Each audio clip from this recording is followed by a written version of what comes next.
बहुत बहुत स्वागत है दोस्तों आप सभी का। आज की ये वीडियो क्लास 11 के मिड टर्म एग्जाम्स के लिए बहुत ही ज्यादा इंपॉर्टेंट होने वाली है। बेसिकली इस वीडियो में हम इंग्लिश के मिड टर्म क्वेश्चन पेपर को सॉल्व करने वाले हैं और ये पेपर आपके जो अक्टूबर में एग्जाम हो रहे हैं इसके लिए बहुत ही ज्यादा इंपॉर्टेंट होने वाला है। तो चलिए शुरुआत करते हैं। पहले थोड़ा सा क्वेश्चन पेपर के पैटर्न को समझते हैं। देखो, टाइमिंग 3 घंटे की है, मैक्सिमम मार्क्स हमारे टोटल 80 हैं और ये क्वेश्चन और ये आपका जो एग्जाम है उसका एक रूल है कि आपको हर एक सब्जेक्ट का जो क्वेश्चन पेपर है वो ठीक 15 मिनट पहले दे दिया जाएगा। किसके लिए? रीडिंग के लिए, आपके एग्जाम के टाइम से ठीक पहले। ठीक है। अब ये जो क्वेश्चन पेपर है इंग्लिश का, ये टोटल 3 सेक्शन में डिवाइड है। सेक्शन नंबर ए यानी कि रीडिंग सेक्शन, बी यानी कि राइटिंग, सी यानी कि लिटरेचर। तो हम क्या करेंगे, बेसिकली इस क्वेश्चन पेपर को दो पार्ट में समझेंगे। इस पार्ट 1 में रीडिंग सेक्शन यानी कि सेक्शन नंबर ए, ठीक है, सेक्शन बी यानी कि राइटिंग, इसको समझ लेंगे। और जो सेक्शन बी रहेगा लिटरेचर वाला, इसके लिए पार्ट 2 अलग से बना दिया जाएगा। ठीक है। अब अगर आपको पार्ट 2 देखना है, देखना तो पड़ेगा ही क्योंकि क्वेश्चन पेपर तो समझना ही है आपको। तो यहाँ पे आई बटन में लिंक मिल जाएगा, यहाँ से देख लेना, या फिर डिस्क्रिप्शन बॉक्स में लिंक प्रोवाइड कर दूंगा, वहां से भी देख लेना। ठीक है, चलिए शुरुआत करते हैं। तो यहाँ पे देख सकते हैं सबसे पहले आ जाता है हमारा सेक्शन नंबर ए। अभी सेक्शन नंबर ए बेसिकली दो क्वेश्चन है, एक है पैसेज पे बेस्ड है और दूसरा भी है तो पैसेज पे ही, लेकिन उसमें हमें नोट मेकिंग करनी है। ठीक है ना। तो यानी कि एक 10 मार्क्स का क्वेश्चन आएगा आपका पैसेज पे बेस्ड और एक 10 मार्क्स की आएगी नोटिस। देखिए, अब ये जो हमारा क्वेश्चन नंबर पहला है, इससे हम वीडियो को बिल्कुल एंडिंग पॉइंट पे करेंगे क्योंकि ये आपके हर एक क्वेश्चन पेपर में अलग आएगा। तो यहाँ पे जो मेन क्वेश्चन है हमारा वो है क्वेश्चन नंबर सेकंड से स्टार्ट होता है। ठीक है। देखो क्वेश्चन नंबर सेकंड क्या कहता है, read the following passage carefully and answer the question that follow 10 marks. तो कुछ पैराग्राफ्स दिए गए हैं, paragraph number 1, paragraph number 2, paragraph number 3, paragraph number फिर यहाँ पे आ जाते हैं हमारा 4th, फिर पैराग्राफ नंबर 5 एंड 6। अब देखिए क्वेश्चन क्या है, on the basis of your reading of the above passage, make notes on it using headings and subheadings. Use recognizable abbreviation wherever necessary. Also, suggest a suitable title. 5 marks। यानी कि आपको क्या करना है, मिनिमम 4 आपको heading बनानी है, उसकी कुछ सब हेडिंग बनानी है और एक टाइटल देना है अच्छा। ठीक है। तो 4 + 1 5 मार्क्स। फिर बी क्या है कि right a summary of passage is not more than 100 words using the notes। देखो ये 100 वर्ड में पूछी जा सकती है या फिर आप कह सकते हो 50 वर्ड में। ठीक है, दोनों में से किसी में भी पूछी जा सकती है यार। तो चलिए शुरुआत करते हैं। तो इसको जब हम पढ़ेंगे, ये हमारा बेसिकली जो पूरा का पूरा पैराग्राफ दिया हुआ है, पैसेज दिया हुआ है, जब हम इसे पढ़ते हैं तो इसके आधार पे हमारा जो टाइटल हम इसको दे सकते हैं वो ये है, पेडेस्ट्रियंस इन दिल्ली, अर्थात पैदल यात्री दिल्ली में, इस तरीके से। ठीक है। या फिर आप इसे ये भी कह सकते हो कि दिल्ली अनसेफ फॉर पेडेस्ट्रियन, यानी कि पैदल यात्रियों के, चलने वाले लोगों के लिए दिल्ली सेफ नहीं है। ठीक है, ये तो हो गया हमारा टाइटल। तो 1 मार्क्स हमारा कंप्लीट हो गया। 4 मार्क्स के अब हमें नोट बनाने हैं। तो देखो यहाँ पे कुछ हेडिंग्स हैं, heading number 1, heading number 2, heading number 3, heading number 4। इस तरीके से आपको कुछ हेडिंग्स बनानी होंगी। अब हर एक हेडिंग में जिस तरीके से मैंने यहाँ पे कुछ सब हेडिंग्स बना रखी है 1 2 3, इस तरीके से आपको सब हेडिंग्स भी बनानी है। मिनिमम हर एक हेडिंग की आपको 3 से 4 सब हेडिंग बनानी पड़ेगी। पहली हेडिंग हमारी ये है, Delhi a major city for pedestrian. कौन कौन सी प्रॉब्लम यहाँ पे सामने आती है? पहली प्रॉब्लम ये है, पुअर मेंटेनेंस ऑफ साइडवॉक्स। अब यहाँ पे कहोगे सर आपने पूरा तो यहाँ पे मेंटेनेंस लिखा नहीं है, तो ये इसलिए है भाई क्योंकि ये यहाँ पर इन सब हेडिंग्स में आपको एब्रिविएशंस का यूज करना है। ठीक है, जैसे कि मेंट यानी कि मेंटेनेंस है, दूसरा मैंने इलेक्ट यानी कि इलेक्ट्रिकल है, इस तरीके से एब्रिविएशंस यूज की है। तो एब्रिविएशन का भी 1 मार्क्स यहाँ पे मिल जाएगा आपको। ठीक है। अब देखो, Delhi major city for pedestrian, poor maintenance of sidewalks, यानी कि सिंपल सी बात है, जो रास्ते हैं उनका सही से रखरखाव नहीं किया जाता, वो खराब है। डेंजरस इलेक्ट्रिकल इंस्टॉलेशन, आपने देखा होगा कि दिल्ली में तारों के झुंड जैसे लगे रहते हैं गलियों में, तो वो बहुत ही ज्यादा डेंजर होता है। गार्बेज डंप, यानी कि जगह जगह पर कूड़े के ढेर देखे जा सकते हैं और जो सड़क वगैरह होती है, फुटपाथ होते हैं, उस पे पानी वगैरह बदबू देने वाले ऐसे कुछ गड्ढे हमेशा बने रहते हैं। तो इसीलिए पैदल यात्रियों के लिए दिल्ली यहाँ पे सेफ नहीं। उसके बाद life in Delhi for citizens, यानी कि जो दिल्ली के सिटीजन्स हैं उनके लिए यहाँ की लाइफ कैसी है। तो फास्ट लाइफ यानी कि बहुत ही तेज गति से ये लोग इनकी लाइफ जो वो तीव्र चलती है।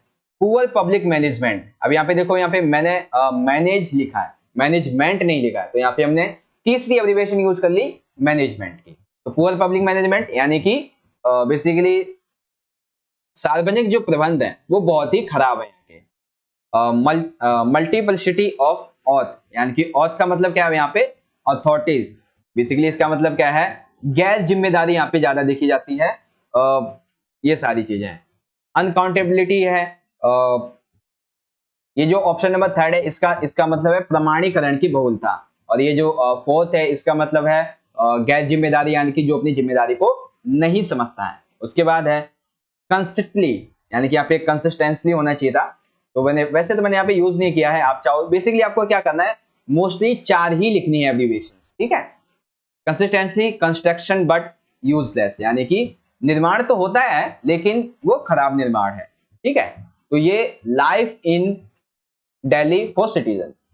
तीसरी हमारी जो हेडिंग है वो है pedestrian in the modern city. क्या है, पेडिस्ट्रियन अ किंग, पैदल यात्री एक राजा है मॉडर्न सिटी में, ठीक है, क्योंकि मॉडर्न सिटी में पैदल चलना उसके लिए बहुत अच्छा होता है। Floor of the city to provide great help, अर्थात यहाँ पे शहर की मंजिल बड़ी मदद प्रदान करती है, यानी कि लोगों को ये जो शहर है उनकी मंजिल प्रदान करने के लिए सहायता करती है। Facilities to challenged old and the infirm child, यानी कि विकलांग हो गए, वृद्ध हो गए, बच्चे हो गए, इन सभी को अच्छे से यहाँ पे जो है फैसिलिटीज मिल जाती है। ये हो गया क्या, मॉडर्न सिटी में पेडिस्ट्रियन कैसे रहते हैं। अब देखो पेडिस्ट्रियन की समस्या जो दिल्ली में हमने यहाँ पे भी देखी थी, ठीक है ना, ये समस्या जो भी हमने यहाँ पे कंसर्न की है, ठीक है। अब इस समस्या का सॉल्यूशन सुनिए, सॉल्यूशन क्या हो सकता है, सॉल्यूशन है मेक एन एक्सपेंसिव अंडरपासेस, यानी कि कुछ अंडरपास बनाए जाएं जिससे कि पैदल यात्री जो है वो आसानी से रोड क्रॉस वगैरह कर सकें। मेक एन अगली फुट ओवर ब्रिज, यानी कि कुछ यहाँ पे जो है ओवर ब्रिज बनाए जाएं। एक second, make an ugly foot over bridge, नहीं, ये तो गलत हो जाएगा यार, सॉल्यूशन में ये तो आएगा ही नहीं फिर तो। हाँ, उसके बाद है कि ये इस थर्ड का मतलब बेसिकली इतना ही है कि जो पेडिस्ट्रियन के लोग हैं, मतलब पेडिस्ट्रियन जो पैदल यात्री हैं, उनके लिए कुछ सॉल्यूशन करने चाहिए, सिंपल सा ये कर देना, ठीक है। तो 4 हमारी हेडिंग हो गई, एक टाइटल हो गया और की टू एब्रिविएशंस ये भी हो गई है, ठीक है। अब यहाँ पे हमारी आ जाती है समरी। बेसिकली देखो समरी मैंने बहुत ही छोटी यहाँ पे ली हुई है, ठीक है। हालांकि आपको कितने वर्ड में लिखनी है, 100 वर्ड में, लेकिन मैंने यहाँ पे 50 वर्ड के हिसाब से ली हुई है, ठीक है। तो आप अपने हिसाब से देखना कैसे करोगे। अब देखो यहाँ पे, Delhi also is a major city for the pedestrian, Delhi एक बहुत ही अहम सिटी है पैदल यात्रियों की। Provide least attention in the matter of facilities, यानी कि सुविधाओं के मामले में कम से कम ये ध्यान देता है पैदल यात्रियों के लिए। The sidewalks are dangerous, narrow, poorly maintained and are fulfil toothless, garbage dumps, dangerous electrical fitting and sting tunnels. अब देखो जब आप समरी लिखोगे तो याद रखना कि जो आपने यहाँ पे सब हेडिंग्स और हेडिंग्स बनाई हैं, इनमें से कुछ पॉइंट्स आपके यहाँ पे होने चाहिए। जैसे कि हमारा पहला वाला पॉइंट था वो हमने पूरा का पूरा यहाँ पे लिख दिया है। क्या है ये कि फुटपाथ काफी खतरनाक होते हैं, संकीर्ण है, खराब रखरखाव वाले होते हैं, गड्ढे कचरे के कूड़े के ढेर वगैरह वो सभी देखने को मिलते हैं। पब्लिक मैनेजमेंट इज पुअर, बहुत ही ज्यादा जो मैनेजमेंट है पब्लिक का वो बहुत ही खराब है। Unaccountability can be seen in the part of authorities, यानी कि बहुत सारी अथॉरिटीज हैं जिसकी कोई भी संख्या यहाँ पे मतलब कि गिनी नहीं जा सकती, बहुत ही यहाँ पे प्रमाणीकरण की बहुलता है। Money is misused without providing care to the users, यानी कि पैसा फालतू का ही बर्बाद किया जा रहा है, बल्कि इसे सही काम पे लगाना चाहिए था।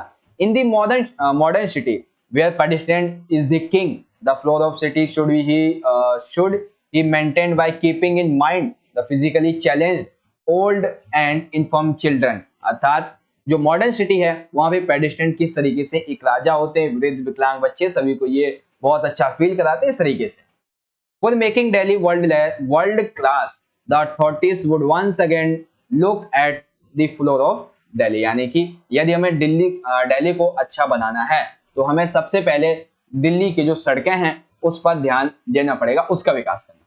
ठीक है, तो ये हो गई हमारी नोट मेकिंग बहुत ही अच्छे तरीके से।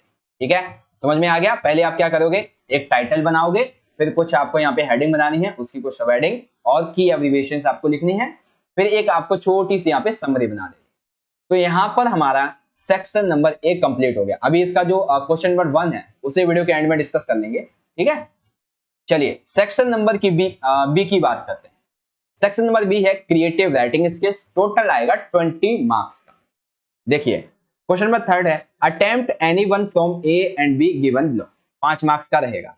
क्या करना है, क्या अटेम्प्ट करना है, देखते हैं भाई। तो पहला ये है यू आर प्रिंसिपल कन्या केंद्रीय public school, okay, draft and advertisement, हाँ बिल्कुल ठीक है, एक आएगा आपका advertisement for the post of receptionist in school. अब कहोगे कि स्कूल में रिसेप्शनिस्ट भी होता है। देखो स्कूल में जो भी आता जाता है उसकी जानकारी रखना, किसी को कुछ भी पूछना होता है तो वो सभी रिसेप्शनिस्ट के उसी डेस्क पे जाके पूछते हैं, तो इसलिए उसकी जरूरत पड़ती है।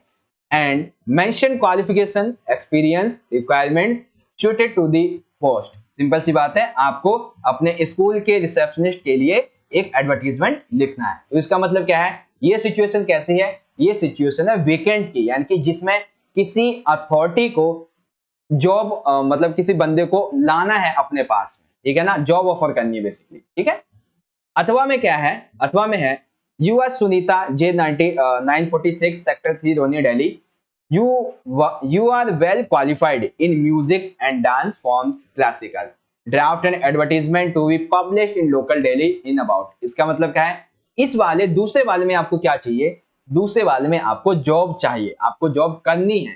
ठीक है, आपको अपनी योग्यताएं बतानी है। तो पहले हम लिखेंगे रिसेप्शनिस्ट पोस्ट के बारे में, बिल्कुल सिंपल सा है और 5 मार्क्स आपको बिल्कुल आसानी से मिल जाएंगे।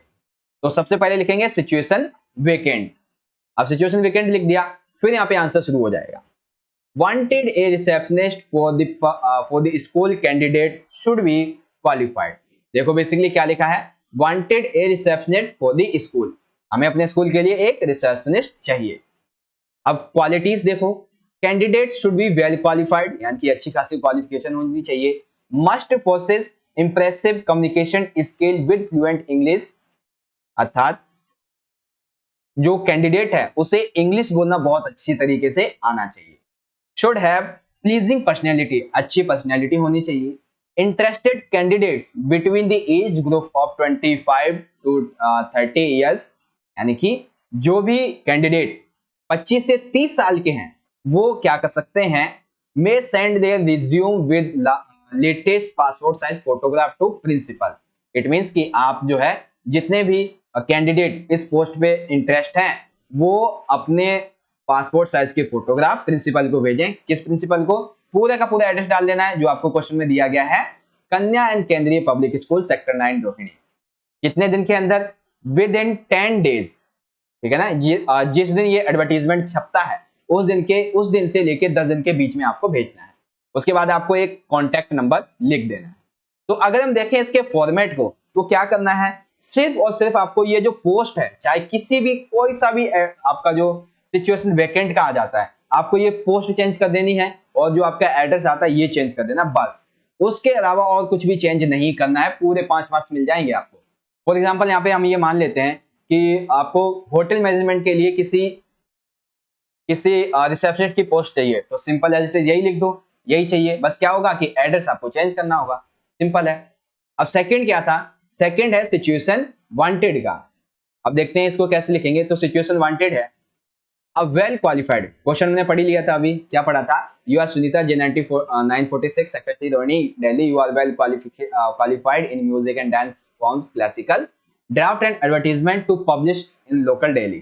देखो अब well qualified experienced professional with a post graduate degree in classical music and dance. That means कि यहाँ पे इसका मतलब ये है कि एक योग्य और अनुभवी पेशेवर शास्त्रीय संगीत और नृत्य में एक अच्छी खासी डिग्री लिए हुए हैं। ठीक है, willing to teach art to the girls in evening 3 PM to 7 PM, यानी कि हम लड़कियों को 3 से लेकर 7 बजे तक डांस वगैरह सिखाते हैं। Very moderate changes transport facilities available, it means कि कितने से कितने बजे तक हम जो सिखाते हैं वो बता दिया है, और कुछ चेंजेस हम लोग करते रहते हैं। ट्रांसपोर्ट फैसिलिटीज हमारे यहाँ पे उपलब्ध है। इंटरेस्टेड कैंडिडेट्स में contact Sunita, director Indian musical centre J96 sector 3 Rohini Delhi, और कॉन्टेक्ट दिस वन। सिंपल सा यहाँ पे क्या किया है कि अपनी क्वालिफिकेशंस बताते हुए बताया है कि उसे क्या चाहिए। तो उसे अपने इस जो उसने अपना एक संस्था खोली हुई है उसमें लोगों को भर्ती करना है, यानी कि लोगों को लाना है, तो वो यहाँ पे उसने बताया है। ठीक है ना, यही चीज यहाँ पे इजीली आप लिख दो। तो ये है सिचुएशन वांटेड का आता है जिसमें आपको कुछ चाहिए, और सिचुएशन वैकेंट में जिसमें बेसिकली किसी अथॉरिटी के यहाँ पे कोई जॉब वगैरह निकली होती है उसके बारे में, और वांटेड में आपको खुद अपने लिए जॉब ढूंढनी होती है, जॉब के लिए आप अप्लाई करते हो वो आता है। ठीक है, तो ये हो जाएगा क्वेश्चन नंबर 3 कंप्लीट। अब यहाँ पे देखो क्वेश्चन नंबर 4 आ जाता है। 4 भी हमारा 5 मार्क्स का रहेगा। अब इस वाले क्वेश्चन में देखो बेसिकली इसमें भी 2 है, कोई एक करना होगा। पहला ये है, you are Shubham Shivani, you are worried about Delhi's pollution and it's going up very fast rate, यानी कि आप शुभम या शिवानी हैं और आप बहुत ही चिंतित हैं, दिल्ली में पॉल्यूशन डे बाय डे बढ़ता जा रहा है, इसकी वजह से राइट ए स्पीच। जी हाँ, आपके मिड टर्म के एग्जाम में स्पीच आएगी। ठीक है, ये आपके सिलेबस में भी है। मैं आपको सिलेबस भी दिखा देता हूं एक बार, आपका देख सकते हो ये आपका सिलेबस है जिसमें देखो एडवर्टीजमेंट आएगा। ठीक है, यहाँ पे देख लो एडवर्टीजमेंट है, और एक स्पीच राइटिंग है, उसके बाद गैप फिलिंग सेंटेंसेस हैं और रीऑर्डरिंग सेंटेंसेस हैं। तो इसी के आधार पे क्वेश्चन पेपर इस तरीके से डिजाइन किया गया है। चलिए पढ़ते हैं। तो आप चिंतित हैं बहुत ही ज्यादा कि दिल्ली का पॉल्यूशन बढ़ता जा रहा है। राइट ए स्पीच, आपको स्पीच लिखनी है कितने से कितने में, 120 से 150 वर्ड्स में, for morning assembly about Delhi pollution. ठीक है, तो चलिए हम लिखते हैं इसके बारे में। तो स्पीच लिखने में सबसे पहले आपको अपना टॉपिक जो है ऊपर लिखना है, फिर स्टार्ट करना इस तरीके से, respected principal, teachers and my dear friends, good morning to all. इस तरीके से ये हो गई हमारी ग्रीटिंग्स। तो इन 2 लाइन में ये तो हो गई हमारी ग्रीटिंग्स। अब जो ये जो पहला वाला सेंटेंस है इसमें आप अपने बारे में और आपका जो टॉपिक है उसे बताओगे। तो यहाँ पे हम क्या है बेसिकली, वैसे तो हम यहाँ पे क्या थे, शुभम थे ना यार, कहाँ है, हाँ शो में शिवानी थे, तो नाम कैसे चेंज हो गया। चलो कोई नहीं, देखो आई एम रमेश या जो भी नाम हो, वट एवर नाम दिया है तो आपको वही नाम लिखना है। ठीक है, तो हम यहाँ पे क्या लिख देंगे, शिवम। ये हमने यहाँ पे लिख दिया शिवम। तो I am Shivam of class 12th A students, 12th A. It's a matter of great privilege for me to deliver a speech on the topic Delhi's pollution a major concern. That means कि मैं कक्षा 12वीं का शुभम हूँ, और दिल्ली के प्रदूषण में एक मतलब दिल्ली का प्रदूषण एक बहुत ही बड़ी चिंता का विषय है, तो इस पर भाषण देना मेरे लिए बहुत ही बड़े सौभाग्य की बात है। चलिए यहाँ पे उसने एक डाटा लिया है, डाटा क्या लिया है, वर्ल्ड हेल्थ ऑर्गेनाइजेशन का। तो ये कहता है कि इन में 2014 World Health Organization declared New Delhi as the most polluted city of the world, यानी कि WHO ने 2014 में कहा कि दिल्ली पूरी दुनिया की सबसे ज्यादा पॉल्यूटेड सिटी है। Delhi's pollution has been great concern over the years. पिछले कई सालों में ये बहुत ही ज्यादा बढ़ता जा रहा है, बहुत ही बड़ा एक मामला बन चुका है। Environmental problems in Delhi are being threat to Delhi's inhabitants and to the flora and fauna as well as. That means कि दिल्ली में पर्यावरण की जो समस्या है वो दिल्ली के जो निवासी हैं उनके लिए और जितने भी जीव जंतु पेड़ पौधे सभी के लिए बहुत ही ज्यादा एक प्रॉब्लम पैदा कर रही है, खतरनाक साबित हो रही है।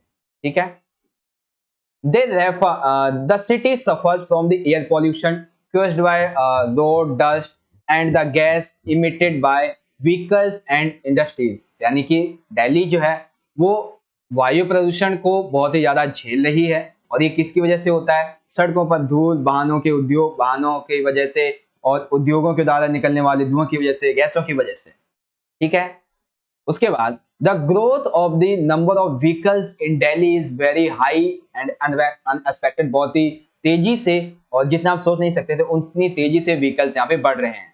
मोर than 1000 new vehicles are coming on the roads of Delhi every day, यानी कि डेली बेसिस पे 1000 नए व्हीकल आपको रोड पे देखने को मिलेंगे।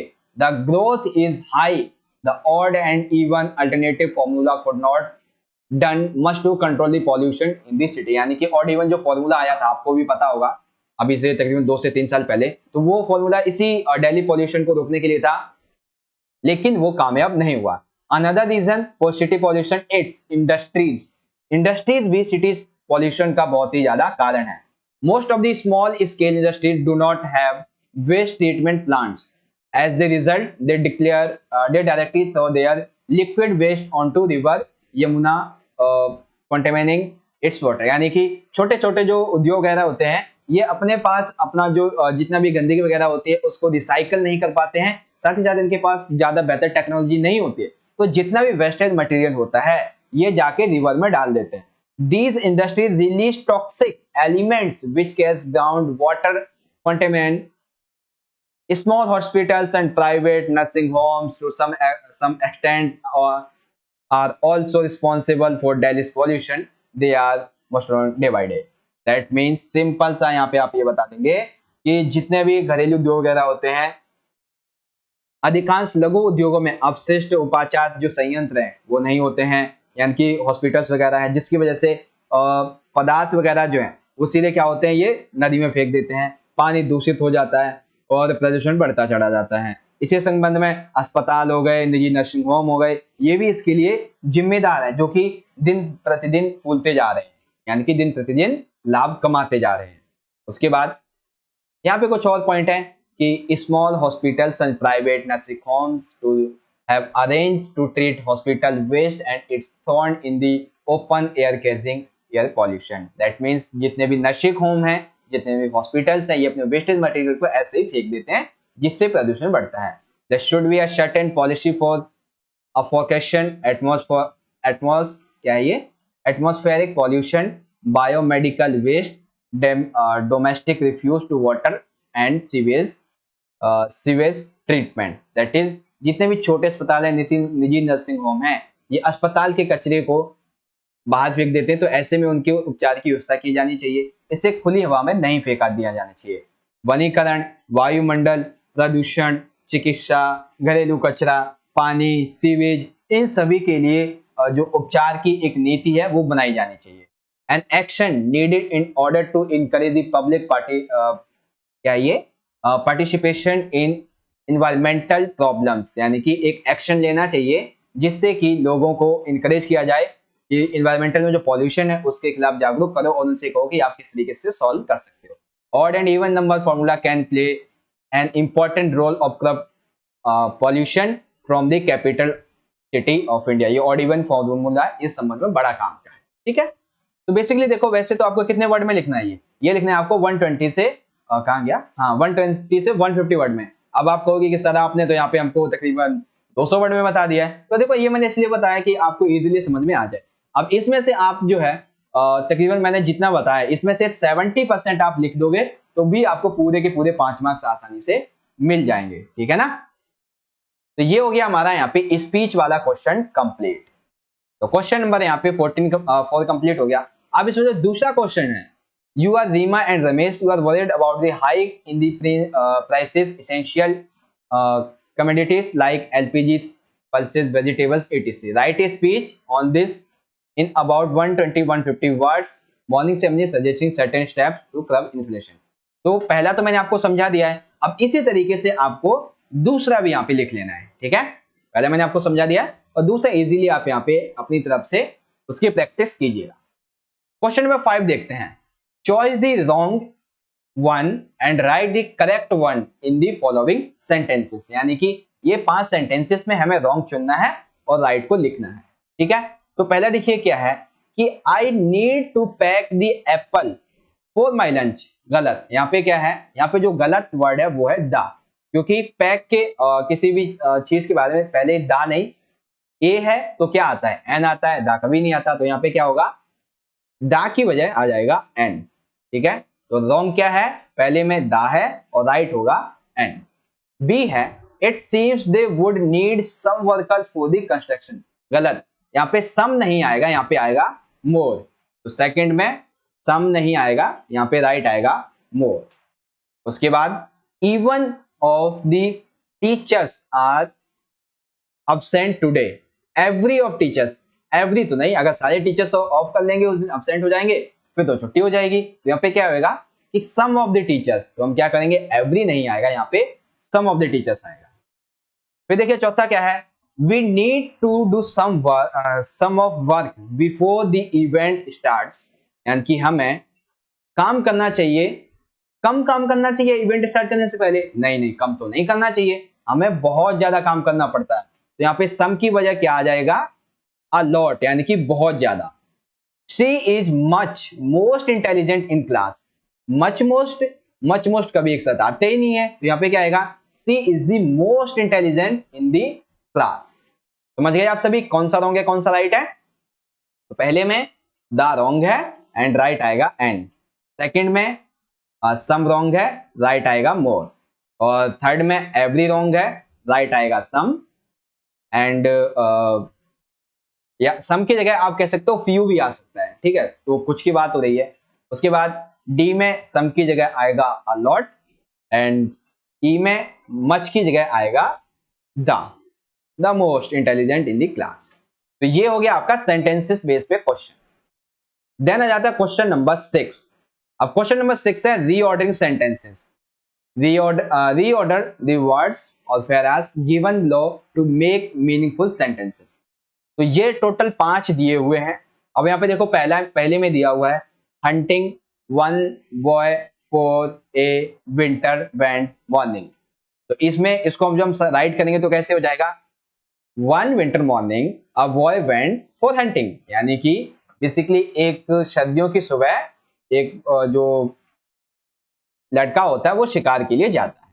Second, snow way he come back the made his through, इसको हम जब सही करके लिखेंगे तो he made his way back home through the snow, it means कि एक बर्फ के बीच से उसने अपने घर वापस चला जाता है।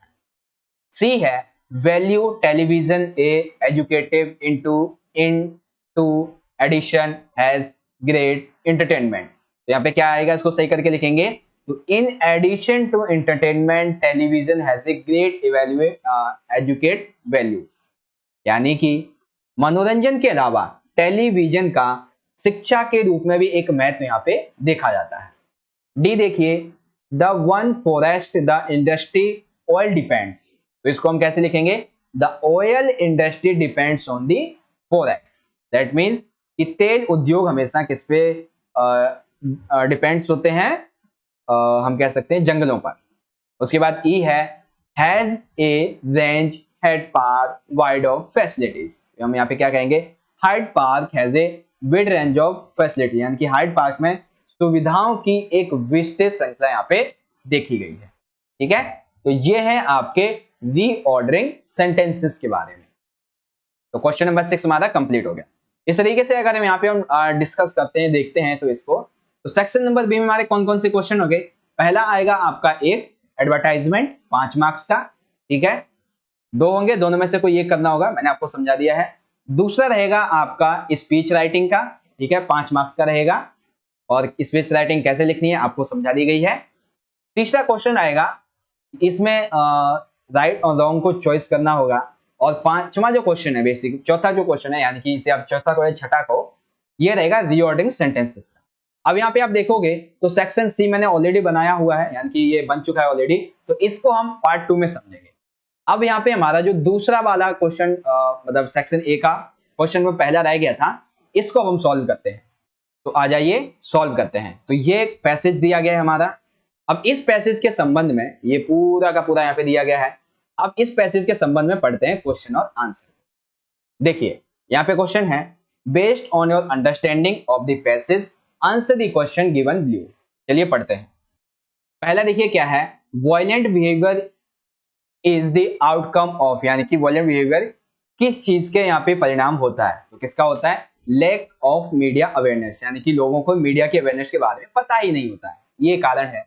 दूसरा है parents consider TV, parents consider मतलब टीवी को किस रूप में कंसीडर करते हैं, तो एज ए बेबी सिस्टर, ये आपके पैसेज में आंसर दिया गया है, ठीक है। तीसरा है children fail to understand that the stunt show on the screen are क्या होते हैं? वो होते हैं फेक, यानी कि जो भी स्टंट्स टीवी में दिखाए जाते हैं, बड़े बड़े स्टंट, वो सभी फेक होते हैं, लेकिन बच्चे इसको नहीं समझ पाते हैं। चौथा क्या है? The greatest defence against negativity propagated by media is, यानी कि मीडिया इज दैट इज, यहाँ पे क्या समझाना है बेसिकली इस चौथे क्वेश्चन में, कि मीडिया के द्वारा प्रचारित नकारात्मकता के खिलाफ सबसे बड़ा बचाव क्या है? तो वही मीडिया एजुकेशन ही है। मीडिया के द्वारा जो भी नकारात्मकता फैलाई जाती है, उस संबंध में लोगों को मीडिया के बारे में ही बताना होगा, तभी लोग इसके बारे में समझेंगे। पांचवा देखिए क्या है? Media contributes as a powerful teacher, powerful teacher as, तो किस रूप में ये पावरफुल टीचर के रूप में यहाँ पे देखा जाता है? तो watching violence from its aggression, यानी कि एक तरीके से हिंसा देखना और आक्रामकता को बढ़ावा देना, इस संबंध में मीडिया को देखा गया है। ठीक है। छठा देखिए, बेसिकली ये जो आंसर है ये आपके पैसेज पे बेस्ड आंसर्स हैं। ठीक है। व्हाई चिल्ड्रन बिकम इम्पेंड्स, तो चिल्ड्रंस जो है वो बेसिकली क्यों अधीर हो जाते हैं? तो desire immediate gratification, that means तत्काल संतुष्टि की इच्छा की वजह से वो बहुत ही ज्यादा अग्रेसिव, बहुत ही ज्यादा असंतुष्ट होते हैं। सातवां देखिए क्या है? Aggressive behaviour in children can be best handled, यानी कि जो गुस्से वाली भावना बच्चों के अंदर आती है उसे किसके द्वारा हैंडल किया जा सकता है? तो ये टीचर्स के द्वारा भी हैंडल कर सकते हैं और पेरेंट्स के द्वारा भी, तो हम कहेंगे see, both teachers and parents can handle it. 8 देखिए क्या है?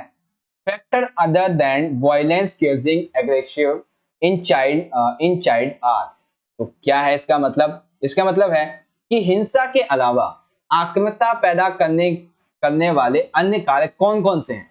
तो भाई कौन कौन से होते हैं अन्य कारक यहाँ पे? तो यहाँ पे आप देखोगे अन्य कारक में आ जाएगा ये वाला, डी वाला, इंडिविजुअल क्या है ये? Predisposition and financial attitude, that means कि व्यक्तिगत प्रवृत्ति और माता पिता का जो बेसिकली यहाँ पे रवैया होता है, वो भी एक एग्रेसिव बिहेवियर का कारण बनता है। 9वां क्वेश्चन है, find word in the passage similar in the meaning as exciting, तो एक्साइटिंग का सिमिलर क्या होता है? थ्रिलिंग होता है। ठीक है, ये राइट है। Find word in the passage similar in meaning as an extremely larger number of something, तो इसे कहते हैं माई डैड। तो ये हो गया हमारा सेक्शन नंबर ए का क्वेश्चन नंबर 1 का भी सॉल्यूशन कंप्लीट। तो इस तरीके से यहाँ पर हमारा जो ये पार्ट नंबर 1 था, जिसमें हमने ए और बी इसको कंप्लीटली समझ लिया है। ठीक है, और आई होप कि आपको हर एक क्वेश्चन का आंसर बहुत ही अच्छे तरीके से यहाँ पे समझ में भी आ गया होगा। ठीक है, अगर आपको बच्चों वीडियो अच्छी लगी हो तो वीडियो को जितना हो सके लाइक करो, अपने दोस्तों के साथ शेयर करो। अब देखो यहाँ पे क्या करेंगे हम, कि आपका जो पार्ट नंबर बी रहेगा, ठीक है, बी तो हमने मतलब ए भी तो कर ही लिया है, जो सी वाला पार्ट रहेगा इसके लिए दूसरा पार्ट बना देंगे। यहाँ पे आई बटन में आपको लिंक मिल जाएगा, देख लेना, या फिर डिस्क्रिप्शन बॉक्स में लिंक मिल जाएगा, वहां से जाके देख लेना। और वीडियो अच्छी लग रही हो तो लाइक शेयर जरूर कीजिएगा, दोस्तों के साथ भी ज्यादा से ज्यादा शेयर कर देना। मिलेंगे आपसे अगली वीडियो में, तब तक के लिए आप पढ़ते रहिए और अपना ख्याल रखिएगा। धन्यवाद। जय हिंद, वंदे मातरम।